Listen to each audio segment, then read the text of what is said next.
आज हम सीडीपी का फर्स्ट चैप्टर जो कि शिक्षा मनोवैज्ञानिक अर्थ और कक्षा कक्ष में शिक्षक के लिए उपयोगिता, विभिन्न मनोवैज्ञानिक एवं उनसे संबंधित प्रत्यय, educational psychology, it's meaning, scope and implications for teacher in classroom situations, various psychologist and there contribution in education के बारे में स्टडी करेंगे।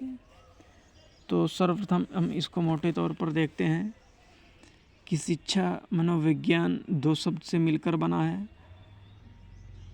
एक शिक्षा और मनोविज्ञान।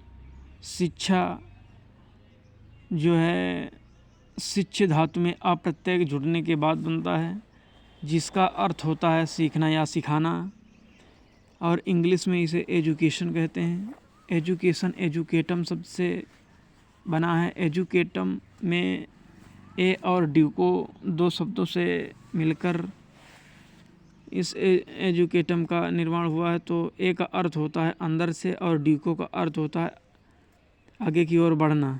कहने का मतलब ये है कि एजुकेशन यानी शिक्षा का मतलब ये हुआ कि अंदर से आगे की ओर बढ़ना शिक्षा कहलाती है। देखिए, जैसे एजुकेशन का स्ट्रक्चर हम देखते हैं। ये तीन प्रकार के शब्द, एडुकेयर, पहले एडुकेयर, फिर इसके बाद एडुसियर, एडुकेटम। एडुकेयर का मतलब टू ब्रिंग अप यानी विकसित करना, एडुसियर टू लीड आउट, एडुकेटम शिक्षण की कला यानी टू ट्रेन। और मनोवैज्ञानिक शब्द जो है उसको साइकोलॉजी कहते हैं। साइकोलॉजी जो है साइकी और लोगस दो प्रकार के शब्दों से मिलकर बना है। साइकी का अर्थ होता है आत्मा का अध्ययन और साइकी का अर्थ होता है आत्मा और लोगस का अर्थ होता है अध्ययन। तो इसलिए आत्मा का अध्ययन करना साइकोलॉजी कहलाता है। तो शिक्षा यानी सीखना और सिखाना या अंदर से आगे की ओर बढ़ना, और साइकोलॉजी यानी आत्मा का अध्ययन। ये जो कि चैप्टर है इसके अर्थ, क्षेत्र एवं कक्ष में शिक्षक के लिए इसकी क्या उपयोगिता है, विभिन्न मनोवैज्ञानिक एवं संबंधित इसके क्या प्रत्यय हैं, इसके बारे में हम आज अध्ययन करते हैं। सर्वप्रथम हम देखते हैं शिक्षा को सदैव समाज या राष्ट्र की प्रगति के महत्वपूर्ण तथा शक्तिशाली साधन के रूप में स्वीकार किया गया है। यही कारण है कि प्राचीन काल से लेकर वर्तमान तक शिक्षा को सामाजिक तथा राष्ट्रीय विकास की दृष्टि से एक सर्वोपरि स्थान दिया जाता रहा है। शिक्षा और मनोवैज्ञानिक को जोड़ने वाली प्रमुख कड़ी मानव व्यवहार है, अर्थात शिक्षा और मनोवैज्ञानिक दोनों का ही संबंध मानव व्यवहार से है। मनोविज्ञान के अंतर्गत मानव व्यवहार का अध्ययन किया जाता है। शिक्षा मानव व्यवहार में परिवर्तन करके उसे उत्तम बनाती है, व्यक्ति को स्वावलंबी बनाती है और व्यक्ति को धनोपार्जन के लिए समर्थ बनाती है। शिक्षा जो कि जन्मजात या उसकी व्यक्ति की आंतरिक शक्तियों का सर्वांगीण विकास भी करती है। तो शिक्षा को जो है मनुष्य का तीसरा नेत्र भी कहा गया है, क्योंकि ज्ञानम मनुष्यम तृतीयम नेत्रे, यानी ज्ञान मनुष्य का तीसरा नेत्र है। और शिक्षा मनोविज्ञान दो शब्द से मिलकर बना, ये हम पूर्व में ही जान चुके। शिक्षा और मनोविज्ञान, जिसमें बालक के प्रति इसका तीन प्रकार से संबंध भी होता है। बालक और शिक्षक का संबंध सबसे पहला है, बालक और शिक्षक का संबंध, और दूसरा बालक और समाज का संबंध, तीसरा बालक और विषय का संबंध। कहने का मतलब ये हुआ कि शिक्षा के मामले में बालक उसका केंद्र बिंदु होता है, चाहे शिक्षक के साथ उसका संबंध हो या फिर समाज के साथ उसका संबंध हो या फिर विषय के साथ, विषय का संबंध उस बालक के प्रति हो, यानी बालक केंद्र बिंदु ही होगा। एडम्स ने कहा था कि शिक्षा दर्शन का गत्यात्मक पहलू है, अर्थात डायनामिक रूप से हमें नवीनतम पहलुओं पर आधारित जानकारी मिलती है।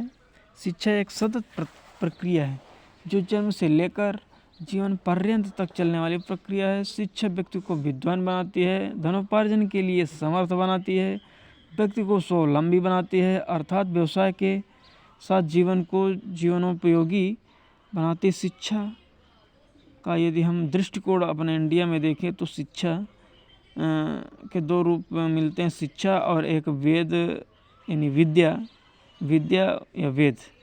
शिक्षा संस्कृत भाषा का शब्द है, विद्या वेद भी संस्कृत भाषा के शब्द हैं। शिक्षा धातु में जब आ प्रत्यय लगता है तो शिक्षा का निर्माण होता है, जिसका अर्थ होता है सीखना या सिखाना, यानी व्यवहार में परिवर्तन, अर्थात उचित या अनुचित का पता लगाना। और विद्या, विद्या भी संस्कृत भाषा का शब्द है जो विद धातु में आ प्रत्यय लगने के बाद बना है, जिसका अर्थ होता है ज्ञान यानी जानना या आत्मा या स्वयं का जानना ही जो है विद्या होती है, यानी नॉलेज। इसमें शिक्षा में जो बताया गया उचित या अनुचित का पता लगाना। अब इसका एक सबसे सटीक उदाहरण ये है कि जैसे भारतीय जनता पार्टी का विश्वास 2014 से सेंट्रल गवर्नमेंट बनाने में जिस प्रकार रहा है, उसमें देखा जाए तो भारतीय जनता पार्टी के प्रति लोगों पर बहुत ज़्यादा भारी विश्वास था। लेकिन दूसरी पंचवर्षीय में कोरोना के बाद ये मोदी सरकार इतना घटिया सरकार हो गई है कि पहले मैं 2014 की बात करें तो उस टाइम पर अगर बीजेपी पार्टी की कमियां निकालने की अगर कोशिश करते तो मुझे कमी ही नहीं मिलती थी। लेकिन आज कोरोना के बाद इनके जो नीति और नीयत रही है उस पर इतनी कमियां निकलती हैं कि पता लगता है कि बीजेपी पार्टी इतनी भ्रष्ट पार्टी है, और जिससे हमें उचित और अनुचित का पता भी चला है। तो उचित और अनुचित का पता चलना ही शिक्षा होती है। तो इसलिए अभी भी कुछ अंधभक्त हैं जो कि बीजेपी पार्टी को बिल्कुल भगवान के समान मानते हैं। उन भक्तों को कहना चाहता हूं कि अगर आपके अंदर शिक्षा होगी तो आप उचित और अनुचित का पता लगाएंगे, यानी मोदी अच्छा करे या बुरा तुम्हारे लिए चलो अच्छा ही होता है, इसलिए क्योंकि आप लोग अशिक्षित हो। तो शिक्षित बनने के लिए आप उचित और अनुचित का पता लगा सकेंगे, और शिक्षा के माध्यम से ही आप समाज में क्या हो रहा, अच्छा हो रहा है या बुरा हो रहा है, इसका अध्ययन भी कर सकते हैं। तो शिक्षा is the most important facts our whole brain system.